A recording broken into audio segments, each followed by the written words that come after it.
You're saying you were just intending to hug your mom with a Yeah, knife at her throat. well, she was short. I didn't mean to put the knife in her throat at all. Okay. The record for the state, Zach Dunn for the state, Your Honor. defense, Carl Basil, Your Honor. and are you Mr. Olage? Yes, Your Honor. All right, according to the plea bargain agreement, you entered a plea of no contest on April 18th. According to the plea bargain agreement, punishment is to be assessed at a cap of 12 years in the prison, and the state is taking in consideration. Stop right there. This answer immediately raises red flags. Judges listen for logic under pressure, and this explanation doesn't just sound weak, it sounds rehearsed and disconnected from reality. First impressions in court? They matter more than people realize. 4 cases, and they're the conditions of affirmative finding of family violence and no contact. Yes. All right. Have both parties had a chance to review the PSI report? Yes, Your Honor, the state has. Yes, I have, Your Honor. Any objection? No objection from the state, Your Honor. Any witnesses? No objections, Your Honor. No, Your Honor. The only thing I have in addition to the PSI, Your Honor, is a letter that was submitted by one of the family members that they tried to interview. They weren't able to interview. It's an email, actually. I've Any provided objections to the court reviewing the a letter? copy to the state already. No objections.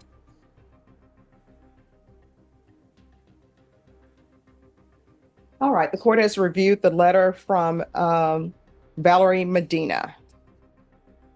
All right, I'll hear argument Yes, Your Honor. unless there's any witnesses. No, there's All no right. witness other than, I think the PSI, Your Honor, is very detailed. Mhm. They interviewed all the family members that I know of, except for Ms. Medina, which provided that.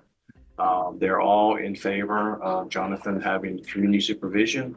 As the court can see, it's a very lengthy PSI. He had a very traumatic thing that happened to him a few years ago, where the mother of his children went into the kitchen in the house and shot and killed herself. After that, it's been a downhill spiral for him. He's been into drugs. He's been doing. When you hear cap of 12 years, that's not a promise, that's a ceiling.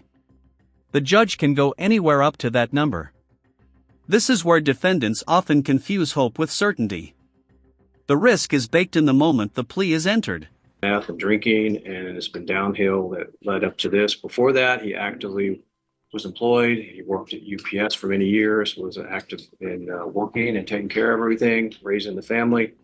After that, as the court could see, it's the drugs took over, and mental health issues also that he had in addition occurred and led up to the incident here, where there was clearly a wrong incident where there was a knife involved and police were shown. He was actually shot, Your Honor, by the police during his confrontation. He's understands that what he did is wrong, and he's asking the court for help, and he needs help. He understands. If you look at that, he was very honest with them, telling how much meth he had been smoking and drinking that day. And in fact, he stated he doesn't really even remember that much about it. He was so high on meth. So there's no question he has a problem with that, Your Honor. He's asking the court to help. He has been worked up and been approved for DDR-F and for the MIC unit. So we're asking the court to grant deferred and give him treatment that he needs so that he can get his life together, get out, and help take care of his children that he has. All right, state. Yes, Your Honor. And as is, of course, included with the stipulations, this is wherein the defendant assaults his partner, his girlfriend, inside a house, hitting her on the thigh, pulling her hair, striking her in the face. Officers arrive on scene, and then they witness the following events. Chasing the defendant, he basically grabbed his sister. She was able to break away. He grabbed his mother, put a knife to her neck, used her as a shield, if you will.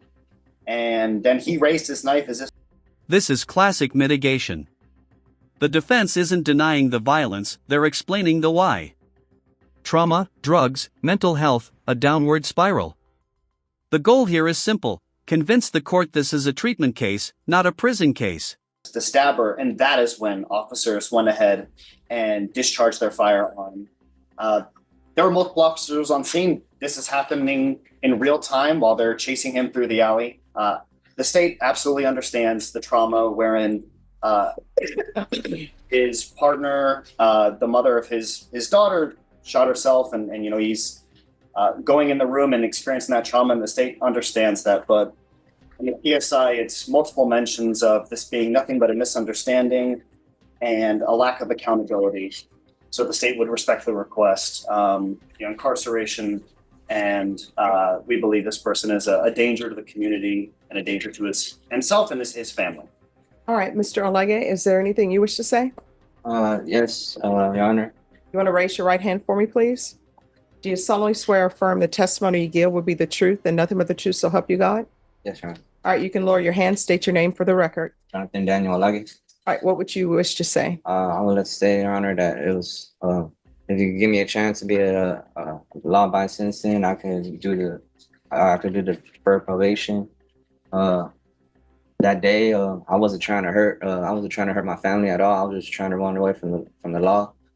The knife wasn't no open blade. No one got cut. No one got stabbed. No one got hurt. No one got anything at all with the knife. I had to protect the sheet over the knife, and I had no intentions of hurting my loved ones. So why did you put a knife to their throats? I didn't mean to. Like, my mom's short. I hugged my mom. I didn't. Notice how the prosecution slows everything down and adds detail. Hair pulling. Knife to the neck. Human shield. This isn't storytelling, it's sentencing psychology. They're anchoring the judge to danger, not sympathy. And I hugged my mom and looked down. I didn't really try to hurt her at all. Okay. And I had to protect the sheet on the knife, so there was no way she was gonna get cut at all. And then I just hugged my mom, looked down, and then I got shot. And that was the end of it. But I wasn't. So you're saying you were just intending to hug your mom with a knife at her throat? Wow. She was short. I didn't mean to put the knife in her throat at all. Okay. Why were you hugging her with a knife in your hand? Because it was just, it was like a little boy crying to his mom, like, like, help, help. Really, because I was scared because I had a gun pointing at me the whole time. But why were the police there in the first place? Because me and my ex-girlfriend got in a fight, and I left the scene. I already diffused the situation, and I was walking to the store, and then that's when the cop confronted me. And if you see in the body cam, I was walking away to the store, and that's when the cop, told me, hey, and I thought it was someone else. I turned around, I took out the knife, and then I saw it was a cop. He pointed his gun. I put the knife back in the sheet, and that's when I ran, and that's what led to everything. But I didn't try to hurt my sister at all. This is the turning point. Every time he minimizes, I didn't mean to, she was short, the knife wasn't open, the court hears avoidance, not accountability. Judges don't sentence accidents here, they sentence choices. Or my mom. I was just running away. All right. Any questions, defense? No, Your Honor. Any questions, state? No, Your Honor. All right. This is what the court is going to do. And Mr. Orle, I want you to know that I have listened to everything that you said. I always read everything very carefully, and sometimes I'll reread things as well. The court is going to deny your application. Court will find you guilty, sentence you to 12 years in the prison, give you credit for any time served.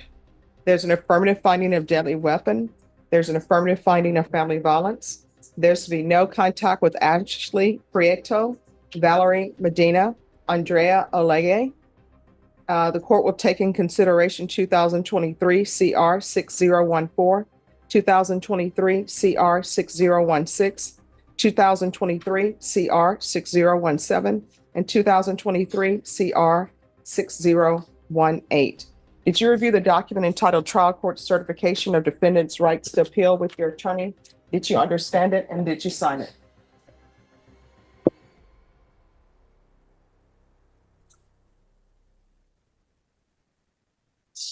All right, because this is a plea bargain agreement, because I followed your plea bargain agreement, because you waived your right to appeal, you do not have the court's permission to appeal. Because this is an affirmative finding of an affirmative finding of family violence. Right here, the decision is already made. The judge isn't rejecting treatment, she's rejecting trust. When danger meets denial, probation is off the table. At this point, prison becomes the only option the court believes protects everyone. And also, because this is a felony conviction, you're not allowed to own or possess any weapons or ammunition.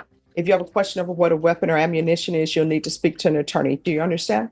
Yes, ma'am. All right. And I'm requesting the mental health unit for you. I'm I cannot force them to place you in that unit because I don't have jurisdiction to force them to do that. But it will be in the judgment. You can ask for it. If you don't ask for it, they're not going to consider it. Do you understand? Yes, Your Honor. All right. Good luck to you. All right.